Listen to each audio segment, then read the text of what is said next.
Pizza. இன்னைக்கு பீட்சாங்கிறது ஒரு உணவின் கடவுள் கூட சொல்றதுல எந்த ஒரு சந்தேகமும் கிடையாது.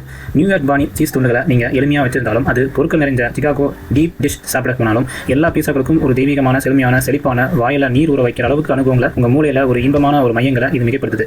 பொருட்கள் மாறலாம் அப்படின்னாலும் அனைத்து பீட்சாக்களுக்கும் சுவை அப்புறம் அந்த கலவையோட சிக்கலான ரசாயன சிம்போனிக்கு நம்ம கண்டிப்பா ஒரு தேங்க்ஸ் சொல்லணும். இன்னைக்கு எதிர்வினை பற்றி உங்களுக்கு பிடிச்ச பேக்குள்ள இருக்கிற ஆழமான அழகை இன்னும் சிறப்பாக விளக்க உதவுற வகையில் இந்த வீடியோல கெமிஸ்ட்ரியில இந்த பீஸால எப்படி வந்து மாற்றங்கள் வருது அப்படிங்கிற பத்தி வீடியோல பார்க்கலாம். ஃபர்ஸ்ட் மாவோட ஆரம்பிக்கலாம். பீஸா மாவை தயாரிக்கிறது ரொம்ப ஈஸி. உப்பு, மாவு, ஈஸ்ட், அப்புறம் வெதுவெதுப்பான தண்ணி, இது அடிப்படையாக கொண்ட ஒரு கலவை தான் இதோட மாவு.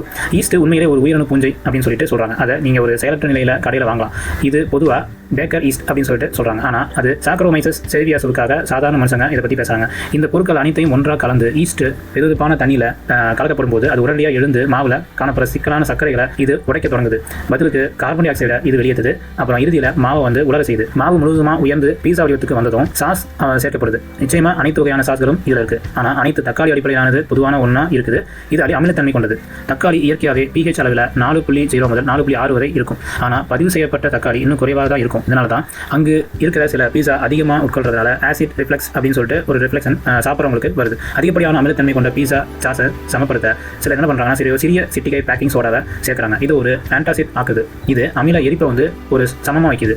அமிலங்கள் அப்படிங்கிற தலைப்பில் பாலாடை கட்டிக்கு வருவோம். பாலாடை கட்டி அப்படிங்கிறது பாலில் அமிலம் சேர்ப்பதற்கு ஒரு துணை பொருளாகும். பால், கேசின், அப்புறம் வந்து மோர் அப்படிங்கிற புரதங்கள் மற்றும் கொழுப்புகளால் ஆனது. அமிலங்கள் சேர்க்கப்படும் போது கேசின் உறைஞ்சி சீஸ் உருவாகுது. அப்புறம் மோர் புரதத்திலிருந்து பிரிக்குது. பாலாடை கட்டிய வலிமையாக்க சீஸ் தயாரிப்பாளர்கள் ரெனினை சேர்க்கிறாங்க. இது கேசின் மூலக்கூறுகளை ஒன்றா இறுக்கமாக பிணைக்க உதவுது.